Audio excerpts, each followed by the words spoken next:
নমোऽয়ং বিষ্ণুপদায় কৃষ্ণপৃষ্ঠায় ভূতলে শ্রীমতে জয়পতাকা স্বামিনীতি নামিনে নমো আচার্যপদায় নিতাই কৃপা প্রদায়িনে গৌরকথা ধামোদয় নগরগ্রামতারিণে নমোऽয়ং বিষ্ণুপদায় কৃষ্ণপৃষ্ঠায় ভূতলে শ্রীমতে ভক্তি বেদান্ত স্বামিনীতি নামিনে নমস্তে সারস্বত দেবী গৌরবাণী প্রচারিণে নির্বিশেষ শূন্যবাদী পাশ্চাত্য দেশতারিণে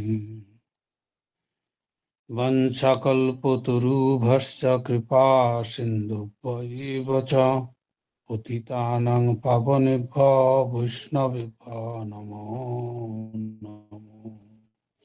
ওং তৎসৎ ওং তৎসৎ ওং তৎসৎ।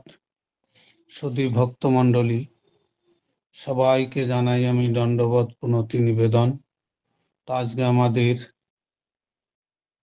আদি লীলা চৈতন্য চরিতামৃত 51 নম্বর শ্লোক থেকে আজকে আমরা জানব। 51 নম্বর শ্লোকে আছে জ্ঞানং পরম গুচ্ছং মে যৎ সমন্বিতম রহস্যম তৎ অঙ্গম গৃহান গদিতম ময়া। তাহলে এখানে খুব সুন্দর শ্লোক বলছে জ্ঞান জ্ঞান।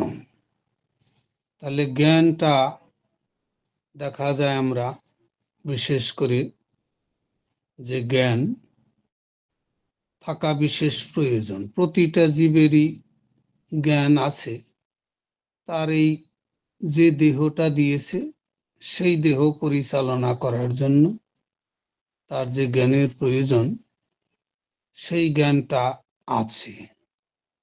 কিন্তু বাইরে চলতে গেলে বাইরের কিছু জানতে হলে আমাদের জ্ঞানের প্রয়োজন। সেই জ্ঞান আসে যে কোনো একটা সোর্স থেকে, সেই জ্ঞানটা আসে। তো জ্ঞান সেটা বিশেষ সোর্সের মাধ্যমে প্রয়োজন পড়ে। তো জ্ঞান আপনা আপনি জ্ঞান হয় না। যেমন আমরা ইলেকট্রিকের তারে হাত দিই না, কেন? আমাদের জ্ঞান আছে যে ওই তারে হাত দিলে আমি মরে যাব, জানি জ্ঞান আছে তাই হাত দিই না। যদি জ্ঞান না থাকতো তাহলে হাত দিয়ে মারা যেত। তো কাজেই অনেক কিছু এখানে জ্ঞানের প্রয়োজন, আর জ্ঞান থাকলে সে সেই ভুলটা করবে না। তো সেটাই বলছে।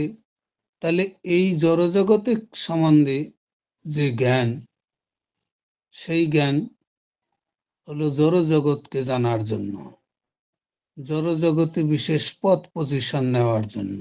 যেমন পিএইচডি ডিগ্রি, মাস্টার ডিগ্রি, এই যে বিভিন্ন ডিগ্রি, ডক্টরেট, ইঞ্জিনিয়ার, এলবিএ, এলএলবি, এই যে বিভিন্ন ডিগ্রি, যেমন আইএএস, আইপিএস, ডব্লিউবিসিএস, বিভিন্ন রকম জ্ঞান বিভিন্ন ডিগ্রিতে ডিগ্রি প্রদান করে।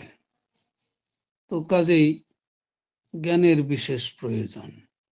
কিন্তু এই জ্ঞান সাধারণ এই জড়জগতের লাভ উঠানের জন্য, তাই বলছে এই জ্ঞান।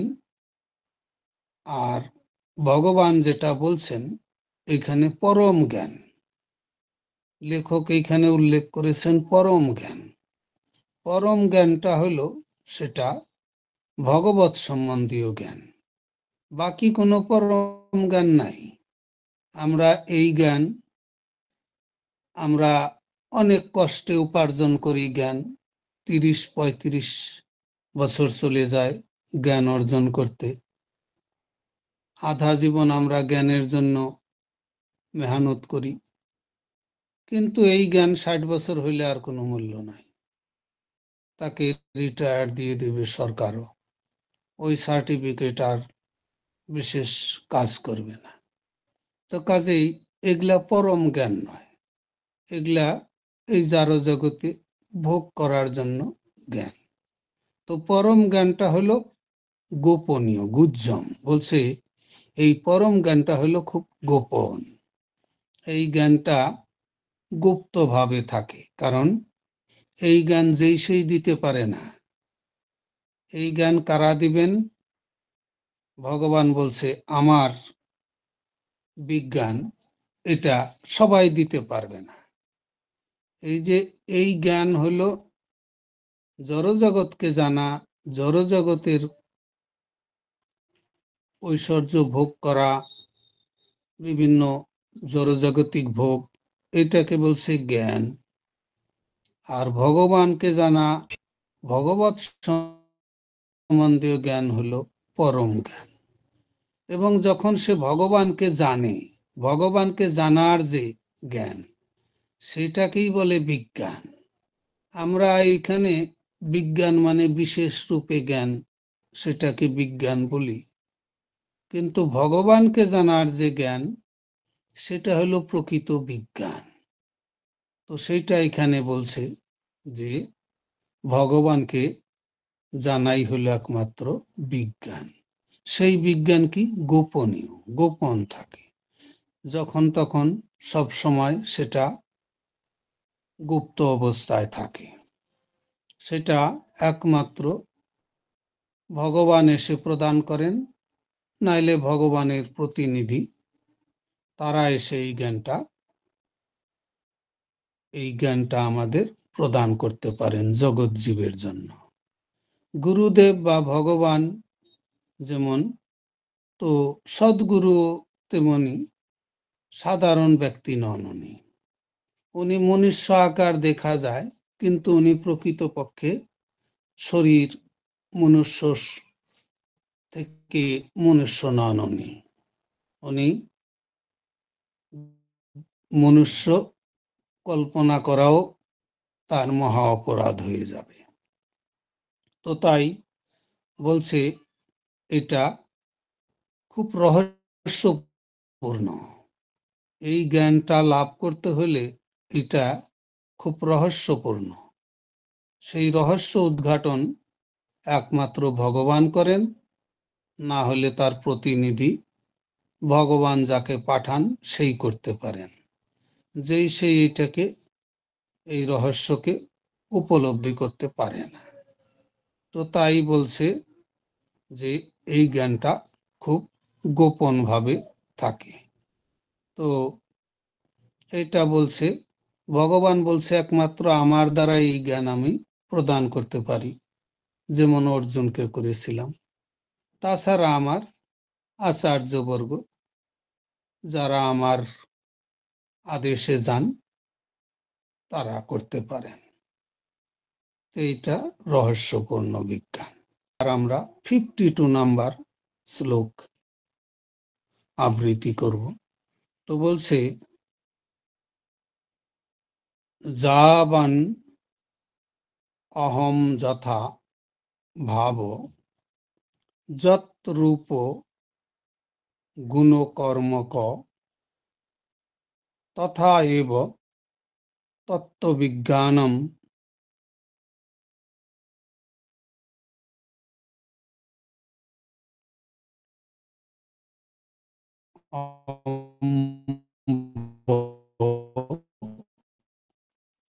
অন্ত তে মত অনুগ্রহাৎ। তাহলে এখানে বলা হচ্ছে যে আমার অনুগ্রহে তুমি আমার রূপ গুণ লীলা সম্বন্ধীয় তত্ত্বজ্ঞান লাভ করো। তাহলে এইখানে খুব এটাও গুরুত্বপূর্ণ, অনুগ্রহ হইতে হবে।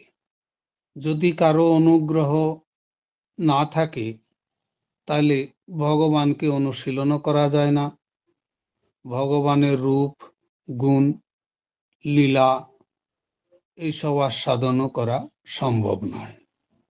যেমন ভগবান প্রকট ছিলেন, স্বয়ং আসছিলেন বৃন্দাবনে, কিন্তু কংস এই তার রূপ, গুণ, লীলা সম্বন্ধীয় তত্ত্বজ্ঞান উপলব্ধি করতে পারে নাই, জরাসন্ধ পারে নাই, কাল যবন পারে নাই, রুক্মিণীর বড় ভাই রুক্মী পারে নাই। তো ভীষ্মক পেরেছিল, রুক্মিণীর বাবা, ইচ্ছা ছিল কৃষ্ণের সাথে বিবাহ দেওয়ার। তাহলে এইভাবে ভগবানের সামনে এসেও ভগবানকে অজ্ঞানী লোক, মানে ভগবানের যিনি জানেন না তত্ত্ব, তো ভগবানের ভক্তি করেন না, তারা ভগবানের কাছে গেলেও ভগবানের এইসব রূপ, গুণ, লীলা আস্বাদন করতে পারে না। দেখা গেছে যারা মানে আসরিক স্বভাব সম্পন্ন, তাদের কাছে হরে কৃষ্ণ করলে তারা রেগে যায়। একজন মতলব মুখ্যমন্ত্রী দেখা যায় যে তার কাছে যদি রাম রাম বলে, সে রেগে একদম ফায়ার হয়ে যায়। তো কাজেই সবাই এটা গ্রহণ করতে পারে না, ভগবানের নামও গ্রহণ করতে পারে না, শ্রবণও করতে পারে না, এবং রূপ, গুণ, লীলা সবার পক্ষে সম্ভব নয়। তো এটা আমরা বেশিরভাগ ক্ষেত্রেই দেখি যে এটা আমাদের প্রচারের সময়ও দেখা যায়। কেউ কেউ যদি হরে কৃষ্ণ বলা হয়, সে রেগে একদম ব্রাশ মতো, বোম ব্রাস্ট হওয়ার মতো। তো এইরকম যারা অজ্ঞানী, অসুর স্বভাব সম্পন্ন ব্যক্তি, তারা এই সম্বন্ধীয় তত্ত্বজ্ঞান লাভ করতে পারে না। তো তাই ভগবান বলছে যে আমার অনুগ্রহে তুমি এটা গ্রহণ করো, অনুগ্রহ না করলে সম্ভব নয়। আর অনুগ্রহ তারই প্রতি করবেন যিনি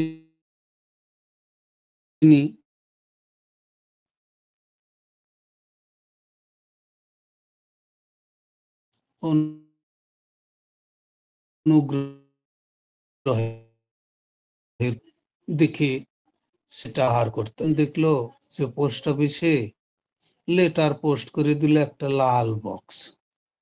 সে ব্যক্তি বলল, আমার বাড়ির সামনে তো একটা লাল বক্স আছে, তাহলে আমি এইখানে দিব, ওই অত দূর যাব কেন পোস্ট অফিসে?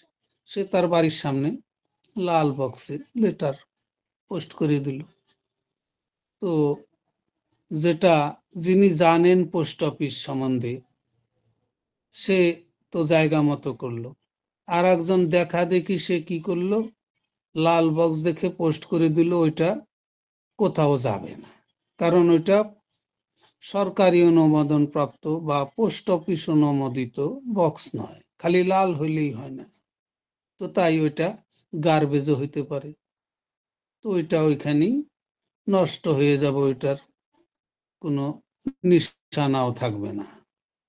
তো এই রকম পাত্র দেখে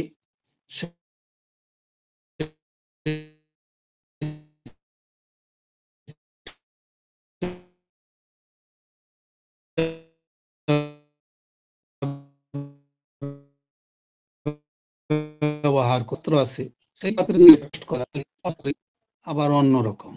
যেমন অসৎ পাত্র, কুপাত্র এবং সৎপাত্র। সৎপাত্র হইল ব্রাহ্মণ, গো ব্রাহ্মণ্য হিতায়চ, ভগবান ব্রাহ্মণের সদাই এবং গরু, এদের ভগবানের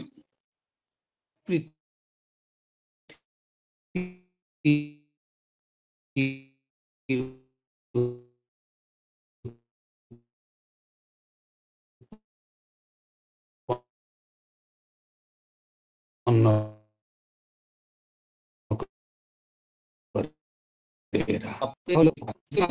সমর্পণ করার সঙ্গে সঙ্গে সেটা ভগবানের কাছে চলে যাবে, সেই পাত্রে থাকবে না। আর অসৎ পাত্রে যদি কিছু দান করা হয়, যেমন কোনো ভিখারি এসে বলল, বাবু আমি না খেয়ে আসি, আমাকে দান করেন, তাকে দান করা মাত্রই সে যে গাঁজা টানা শুরু করে দিল। তাহলে যে এই অসৎ পাত্রের ফলটা ব্যক্তিকে ভোগ করতে হয়। উনি কি গাঁজা খেলো ওনার পয়সা দিয়ে, কাজেই উনি তাকে গাঁজা খাওয়ার জন্য সহায়তা করলেন, এর ফল ওনাকে গ্রহণ করতে হবে। তো কাজেই পাত্র দেখে করতে হয়। তাই এখানে অনুগ্রহ কথাটা তারতম্য আছে, যে অনুগ্রহে কারো অনুগ্রহ অনুযায়ী সেটা আমাদের গ্রহণ করতে হবে। অনুগ্রহ করলেই সেই ব্যক্তিকে অনুগ্রহ করবে যিনি অনুগ্রহের পাত্র, সেই পাত্র দেখে করবেন। তা আমরা এরপরে যাব 53 নাম্বার শ্লোকে। তো 53 নাম্বার শ্লোক, এটাও খুব গুরুত্বপূর্ণ। বলছে, অহম এব অসম এব। তাহলে সৎ সৎ পরম। তাহলে এখানে বলছে অহম এব অসম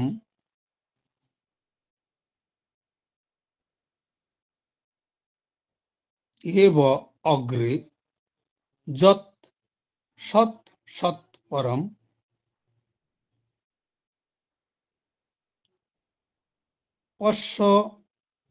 পশ্চাৎ অহম যৎ এতৎ চ য অবিশিষ্যৎ সো অহম। কথাটা খুব গুরুত্বপূর্ণ, ভাগবতমেরই 2য় স্কন্ধে লাস্টের দিকে শ্লোকটা।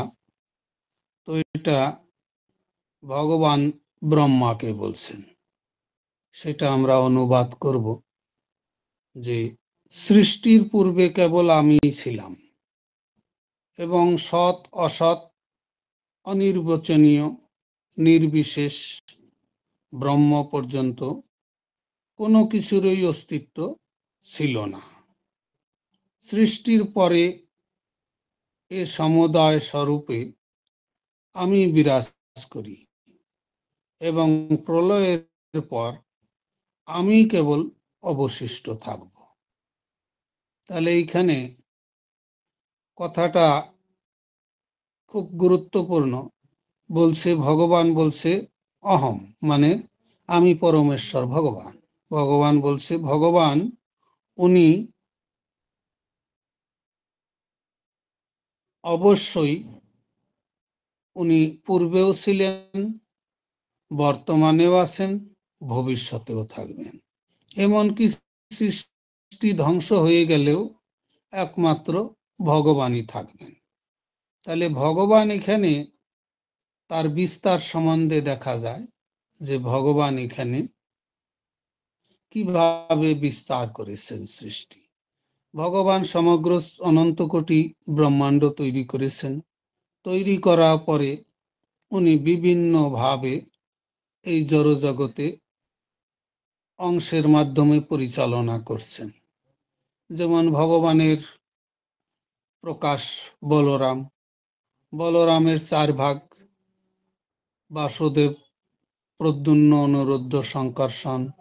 সংকর্ষণ ভাগ হয়ে বৈকুণ্ঠের নারায়ণ, নারায়ণের আবার চতুর্ভুহ, সেই বাসুদেব, প্রদ্যুম্ন, অনিরুদ্ধ, সংকর্ষণ।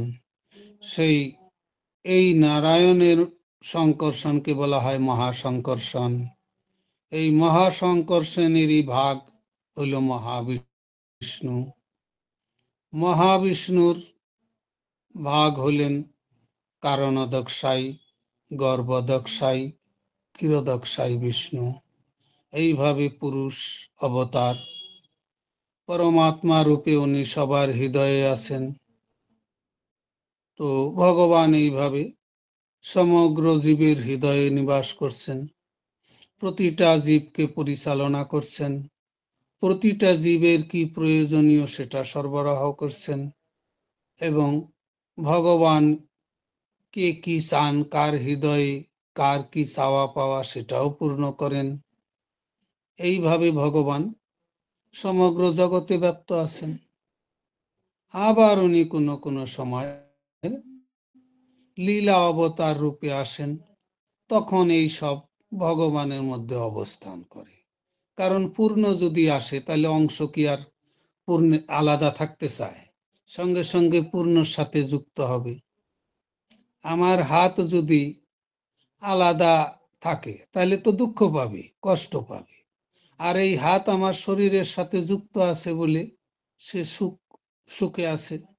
তো তাই ভগবান যখন লীলা অবতার রূপে আসেন, তখন সমস্ত অবতারগণ ভগবানের সাথে পূর্ণের সাথে অংশযুক্ত হবেই। এইভাবে ভগবান সব সময় সর্বক্ষণ তার চিন্ময় জগতে সব সময় আছেন। এই ব্রহ্মাণ্ডে উনি সব সময়, অনন্ত কোটি ব্রহ্মাণ্ডে উনি সব সময় আছেন। কিন্তু দুইটার দুই রকম পরিস্থিতি। এই অনন্ত কোটি ব্রহ্মাণ্ড হলেন ভগবানের অনুৎকৃষ্টা শক্তি, অর্থাৎ বহিরঙ্গা শক্তি, মায়া শক্তি। আর ভগবানের ধাম হইল অন্তরঙ্গা শক্তি। তো অন্তরঙ্গা শক্তিতে যখন জীব থাকে, তখন ভগবানের মতোই ভোগ করতে পারে, ভগবানের মতোই তার যা ইচ্ছা সেটাই পেতে পারে, এবং সে ভগবানের মতোই তখন গুণ সম্পন্ন কিছু প্রাপ্তই হতে থাকে। কোনো অভাব তখন তার থাকে না, এবং কোনো দুঃখ আকাঙ্ক্ষাও থাকে না। তার সম্পূর্ণ পূর্ণমদ, তখন সে পূর্ণ অবস্থায় পূর্ণ শক্তির সাথে বিরাজ করেন। আর যখনই জীব এই বহিরঙ্গা শক্তিতে আসে, তখনই সে মায়া তারে দেয় সংসার দুঃখ। কেন দেয়? তখন সে বহিরঙ্গা শক্তির প্রতি আকৃষ্ট হয়ে যায়, সেই আসক্তির থেকে তার দুঃখের কারণ হয়ে যায়। তো এইভাবে আমরা দেখছি যে ভগবান তাহলে এইভাবে সমগ্র জগতে ব্যপ্ত থাকেন। তাহলে ভগবান অনেক সময় দেখা যায়, উদাহরণের মাধ্যমে, কোনো রাজা রাজা যদি বলে এখন কোনো কাজ করছে না রাজা, তার মানে কি? রাজা যখন কাজ করছে না তখন উনি রাজপ্রসাদে নাই, উনি অন্য কোথাও আছেন। উনি আগেও ছিলেন, রাজকার্যের আগে উনি ছিলেন, এবং রাজকার্যের সময় উনি আছেন, কিন্তু রাজ্যের বিষয়ে কোনো কাজ করছেন না। উনি রাজ্য বিষয়ে যখন কাজ করছেন না, তখন বলছে রাজা কিছু করছেন না বা এখানে নাই। রাজা এখানে নাই, কিন্তু তার গৃহে তো আছে, স্ত্রী পুত্র পরিবারের সাথে সে আছে। তার অফিস যেটা ডিউটি, রাজার যে সিংহাসন বা রাজার যে শাসন ব্যবস্থার যেখানে অফিস, সেখানে উনি নাই, অন্য অফিসে আছেন। তো ভগবানও তাই কোনো কোনো সময় যখন সৃষ্টি বিনাশ হয়, ভগবানের ইচ্ছাই হয়, ভগবান তখনও থাকেন, কিন্তু জীব বা এই জগতের হাওয়া বাতাস সূর্য আলোক কিরণ কোনো কিছুই থাকে না। তখন এই জগতে কোনো কিছুই অবস্থান করে না, এমনকি বায়ুও তখন অবস্থান করে না, আকাশ আদি কিছুই থাকে না। তখন জগৎ সবকিছু প্রলয়ের সময় কিছুই থাকে না, প্রলয় হয়ে গেলে। তো ভগবান উনি থাকেন, উনি এই সৃষ্টিতে আবার যখন ওনার সৃষ্টির, যখন এই বহিরঙ্গা শক্তি দেবাদিদেব শিবকে বলে শম্ভু। তখন শম্ভু এবং রমা দেবী এরা হলো কমান্ড সামলায়। তো এনাদের যখন দেখে যে সৃষ্টির প্রপঞ্চ উন্মুখ প্রকৃতির আত্মা সমস্ত দেহের জন্য তরপাচ্ছে, তারা দেহ চাচ্ছে, আত্মা তো থাকে, আত্মা তো অবিনশ্বর, কাজেই ভগবানও থাকেন কিন্তু আর কিছু থাকে না। তো আত্মা যখন এই বহিরাঙ্গা প্রকৃতিতে কিছু দেহের জন্য তারা তৎপর থাকে, তার কামনা বাসনায় প্রেরিত হয়ে তারা দেহ নিবেই, তখন জীব সৃষ্টির জন্য ভগবানকে মায়া দেবী ক্ষোভিত হয়ে যায়, প্রকৃতি ক্ষোভিত হয়ে যায়। প্রকৃতি যখন ক্ষোভিত হয়ে যায় তখন ভগবান মহৎ তত্ত্বে সেটা মহৎ তত্ত্ব সেটা রিপোর্ট পৌঁছায়। ভগবান তখন সেই মহৎ তত্ত্ব যখনই হয় তখন ভগবান সেই দৃষ্টিপাত করেন। কারণ বলছে যে প্রকৃতিকে ভগবান সরাসরি উনি দান মানে সংযোগ সাধন করেন না, মানে করলা সমর্পণ, মানে ভগবান প্রকৃতি স্পর্শ করেন না। তো তাই উনি দৃষ্টির মাধ্যমে উনি প্রকৃতির দিকে তাকান। ভগবানের সেই দৃষ্টি হল শিব। তো এইটাকে এখানে এই শ্লোকটা গুরুত্বপূর্ণ, এটা শিবের শ্লোক। তো এইটা হলো শিব। সাঙ্গ বিশেষ আভাস রূপে প্রকৃতি পর্ষণ, মায়ারূপ বীজ তাতে করলা সমর্পণ। সাঙ্গ বিশেষ আভাস মানে সঙ্গের আভাস দিচ্ছেন, মানে দৃষ্টিপাত করছেন তার দিকে। সেই দৃষ্টিটাই হলো দ্বাদশ জ্যোতির্লিঙ্গ শিব। তো এরই প্রধান এই শিবদের কন্ট্রোলার হচ্ছে শম্ভু। শম্ভু তখন এই মায়া দেবীর সংস্পর্শে আসে, রমা দেবীর, তখন এই সৃষ্টি কাজ শুরু হতে থাকে। তো তাই ভগবান সর্ব অবস্থায় থাকেন, আর সৃষ্টি শিব ব্রহ্মা আদি ভগবান উৎপন্ন করেন কাজের জন্য, বিভিন্ন কাজে। তো এইভাবে তখন আর এই দুর্গা হলেন প্রকৃতি স্বরূপা, প্রকৃতি। তো এইভাবে আমরা দেখতে পাই যে ভগবান যেটা বলছে এটা বিশ্লেষণের সময় হবে কিনা, যাই হোক আমরা যতটুক পারি করব। তাহলে ভগবান বলছেন যে অহম, ভগবান পরমেশ্বর ভগবান এই জড়জগতে থাকেন এবং উনি সর্বক্ষণই থাকেন। বাকি সৃষ্টি পুনঃ পুনঃ ধ্বংস হয়, পুনঃ পুনঃ বিনাশপ্রাপ্ত হয়। তো ভগবান আবার যখন সৃষ্টি করেন তখন এইভাবে, যেভাবে আমরা বর্ণনা করলাম, এইভাবে ভগবান তখন সৃষ্টি কাজ শুরু করেন।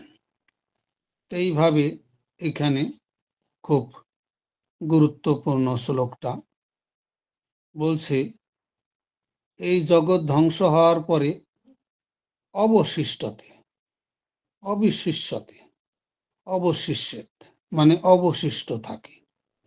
মানে গণিতে দেখা যায় কোনো কিছু ভাগ করলে আমরা দেখি ভাগ যখন ভাগফল, যেমন 5কে ভাগ করলাম 2 দিয়ে, তাহলে 2 দুগুণ 4 তো হয়ে গেল, কিন্তু 1 অবশিষ্ট থাকলো। তাহলে এইভাবে আমরা দেখছি এখানে অবশিষ্ট মানে সৃষ্টি সম্পূর্ণ হয়ে গেল, সৃষ্টি প্রলয় হয়ে গেল, আর অবশিষ্ট ভগবানই থেকে গেল। সেটা ভগবান এখানে ক্লিয়ার করে বলছেন যে অবশিষ্ট রূপে আমিই থাকি এবং পূর্বেও আমি একমাত্র থাকি, আর কিছু থাকে না। ব্রহ্মা আদি শিব সৃষ্টি এবং সৃষ্টির বাতাবরণ কোনো কিছুই, বায়ু অগ্নি আকাশ যা কিছু আমরা দেখছি জড়জগতে, কোনো কিছুই তখন আর থাকে না, অবস্থান করে না। তো এর মধ্যে আবার প্রলয় কয়েকটা ভাগ আছে, যেমন মন্বন্তর অবতারেও একটা ছোটখাটো প্রলয় হয়। এক মনু যখন যাবে, আর এক মনু হ্যান্ড ওভার করবে, আর এক মনু আসবে, তো এই দুইজনের মাঝামাঝি সময়কে বলে একটা ক্ষুদ্রতম প্রলয়। এতে জলমগ্ন হয়। তারপরে আর একটা প্রলয় হয়, যেটা হইল ব্রহ্মার দিন। ব্রহ্মার দিন আপনারা জানেন, সবাই জানেন 432 কোটি সাল হইল ব্রহ্মার 12 ঘন্টা, 432 কোটি সাল হইল ব্রহ্মার রাত্রি। তাহলে ব্রহ্মা দিনের বেলায় ডিউটি করে, আমাদের মতো না যে আমরা 8 ঘন্টা ডিউটি করতেও 4 ঘন্টা ফাঁকি দেওয়ার চেষ্টা করি। কিন্তু ব্রহ্মার ডিউটি 12 ঘন্টার মধ্যে একটু ছুট নাই, পুরোপুরি 12 ঘন্টা ডিউটি করবে, মাইক্রো সেকেন্ডও সেখানে কোনো রকম হেরফের হবে না। সূর্যও তাই, যতক্ষণ ডিউটি তার আছে ডিউটি 24 ঘন্টায় সব সময় অনাদিকালই করবে। সে সূর্য সব সময় থাকে, সূর্যের ডিউটিও কোনো সময় একটু 1 সেকেন্ডের জন্য সূর্য বিরতি নেন না, মাইক্রো সেকেন্ডের জন্য না। সূর্যের ডিউটিও তেমনি, পবনদেবের ডিউটিও তেমনি। পবনদেব যদি একটু সময় বায়ু যদি সরবরাহ না করলো, তাহলে প্রাণী শ্বাস পাবে কোথায় থেকে?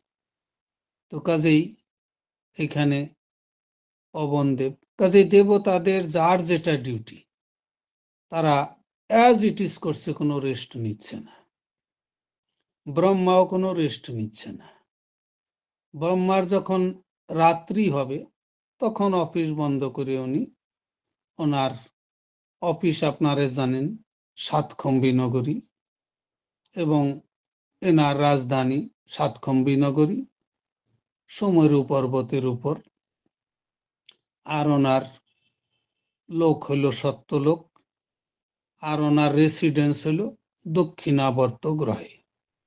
সেখানে সনক আদি অনেক উচ্চ পর্যায়ের ঋষিগণ থাকে এবং ব্রহ্মার কোনো ডিউটিতে কোনো সমস্যা হলে তাদের কাছ থেকে সালাম ওসরাও ব্রহ্মা করে, কারণ ব্রহ্মার পদ এইভাবে আসে, ওখানকারই ব্যক্তি ডিটেল হয়। এক ব্রহ্মার পরে আর এক ব্রহ্মার ডিটেল ওখান থেকেই হয়ে থাকে। তো কাজেই ব্রহ্মার যে দিনের পরে রাত্রি হয়, এটাকেও বলছে বিশেষ বড় প্রলয়। 432 কোটি সাল প্রলয়ের মধ্যে থাকবে একদম। 432 কোটি সাল পর ব্রহ্মা রাত্রি অবসানে আবার অফিসে বসবেন, তখন আবার নতুন করে সৃষ্টি করবেন। তো ব্রহ্মার দৈনন্দিনে যে প্রলয়, ব্রহ্মার একদিনকে বলে কল্প। তো এইভাবে আমরা দেখতে পাই যে ব্রহ্মা দিনের পর রাত্রিতে পুরা বিশ্রাম করে। আমাদের কল্পনার অতীত, কারণ আমরা তো অধিকাংশই 12 ঘন্টা রাত পাই, 12 ঘন্টা ঘুমাই না। টেনশন, নানা রকম সমস্যায় বড় জোর 2-4 ঘন্টা কেউ ঘুমায়, কেউ হয়তো বড় কুম্ভকর্ণ হইলে 8 ঘন্টা ঘুমায়। তাছাড়া অধিকাংশ লোক 5-6 ঘন্টা 4 ঘন্টা ঘুমায়, কেউ 2 ঘন্টা 1 ঘন্টাও ঘুমায়, কেউ তো ট্যাবলেট খেয়ে ঘুমায়। ট্যাবলেট না খেলে তার ঘুমই ধরবে না, নানা রকম টেনশন। তো আমাদের যেটা 12 ঘন্টা দিয়েছে, আমরা 12 ঘন্টা ঘুমাই না, কিন্তু ব্রহ্মার 12 ঘন্টা একদম পুরো ঘুমাবেন উনি। 12 ঘন্টার সময় আর কোনো ডিস্টারবেন্স, উইদাউট ডিস্টারবেন্স, ওই সময় উনি কোনো কিছু ক্রিয়াকলাপে করবেন না। আর তখন তো প্রলয়, কি করবেন, করারও কিছু থাকে না, তখন সবকিছু প্রলয় হয়ে যায়, তখন সমগ্র সৃষ্টি ব্রহ্মে লীন হয়ে যায়। তো ব্রহ্মে লীন হয়ে যায়, সৃষ্টি কিছুই তখন থাকে না। আবার ব্রহ্মা যখন জাগে, তখন আবার জাগার সঙ্গে সঙ্গে উনি সৃষ্টি আবার নতুন করে সৃষ্টি করেন। আবার 432 কোটি সাল ব্রহ্মা অফিসে বসেন, এইরকম সৃষ্টি চলতে থাকে। তাহলে প্রলয় হতেই থাকে। তারপরে যখন ব্রহ্মার অবসানে আর এক ব্রহ্মা আসবেন, তখন ব্রহ্মা মহাবিষ্ণুর প্রশ্বাসের সাথে গর্ভদক্ষায় বিষ্ণুতে লীন হয়ে যাবেন। তো এইভাবে ব্রহ্মা গর্ভদক্ষায় বিষ্ণুর সাথে, বিষ্ণুর কাছে মিলে গেলেন। তখন সমগ্র ব্রহ্মাণ্ড এই গর্ভদক্ষায় বিষ্ণুর দেহে লীন থাকে, কোনো সৃষ্টির ক্রিয়াকলাপ তখন থাকে না, তখন সৃষ্টি বিশ্রাম করে, তখন কোনো জীব কোনো রকম কোনো কিছুই থাকে না সৃষ্টিতে, সব কিছু একদম খালি। তো এইভাবে সৃষ্টি, প্রলয়, উৎপন্ন সব সময় হতেই থাকে। তো এইভাবে আমরা দেখতে পাচ্ছি যে তাহলে ভগবান যেটা বলছেন সেটা অবশ্যই আপনারা বুঝতে পারলেন যে ভগবান লীন হয়ে যায়, তাহলে ভগবান তখনও থাকে। আর ভগবান তো তার চিন্ময় জগতে গোলকধামে সবসময় থাকেন, গোলকধামে ভগবান সবসময়ই আছেন। আর ভগবান সৃষ্টি যখন করেন তখন এই পুরুষ অবতাররা আসে, এই পুরুষ অবতারও তখন ভগবানে লীন হয়ে যান। আবার যখন সৃষ্টি করতে হয় তখন ভগবান এদের আবার উৎপন্ন করেন, বলরাম, বলরাম থেকে এটা যেগুলা বললাম আর কি আগে। তো এইভাবে সৃষ্টি কার্য চলতে থাকে, এটা কোনো সময় থামে না। তো তেমনি আমাদেরও দুঃখ দুর্দশা কখনো থামে না, দুঃখ দুর্দশা এই জড়জগতে আমরা আসলে ভোগ করতেই হবে, এটা কোনো রকম ব্যবস্থা নাই। একমাত্র ভগবানের শরণে গেলে তাইলে এই দুঃখ কষ্ট আর তার কোনো কিছু করতে পারে না, তখন সে প্রকৃতি জগৎ তার উপর ক্রিয়া আর করে না, কারণ তখন সে ভগবানের চরণ আশ্রয় নিয়ে আশ্রয় করিয়া ভজে, তারে কৃষ্ণ নাহি তেজে, আর সব মরে অকারণ।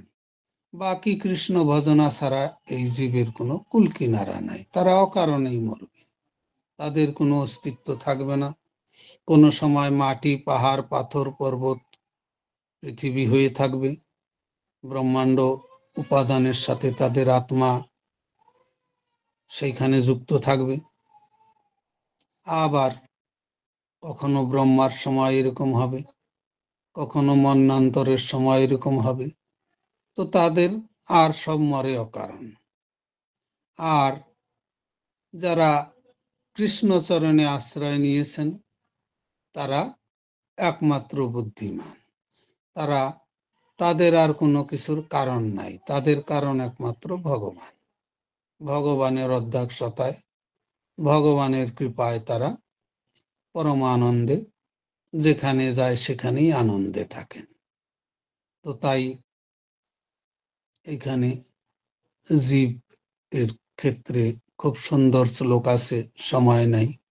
মরো বা জিও বা না মরো না জিও, অনেক রকম আছে এটা। তো যাই হোক, আমাদের এখন আমরা বিশ্রাম দেব। পরবর্তী